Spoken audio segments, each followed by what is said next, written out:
Political shockwaves today with Utah Representative Jason Chaffetz announcing he won't run for re-election. The Republican also said in the short term, he won't be seeking another political office.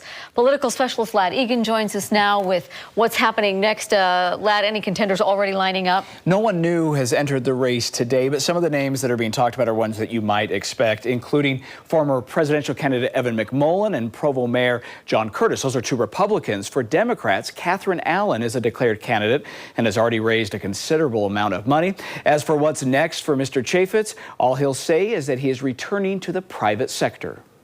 I've always said, get in, serve, and get out. And I think I'm being true to that. Explaining his decision to not run for a sixth term, Jason Chaffetz says he simply wants to be close to home. A lot of people will try to pretend that it's something else or assume that there's something else to it. But I happen to love my family. I love my wife, adore our kids, and people have no idea how hard that is to be away that much. It's hard. His announcement makes it clear that Senator Orrin Hatch's seat is not in his future. I'm not running for the House. I'm not running for the United States Senate. I'm not running for anything in 2018. But when it comes to the year 2020, Chaffetz says maybe when it comes to running for governor of Utah. I'm going to keep all the doors open. Perhaps I get back into politics. Maybe not. I don't know. If he is interested in the next big thing, that's going to be it. Jason Perry with the Hinckley Institute of Politics says that if Chaffetz does want the governorship, he's smart to leave D.C. now. He's got a long window to burnish his credentials. Maybe he gets on TV. Maybe he runs a show of some sort, starts working in the private industry, building that up in that base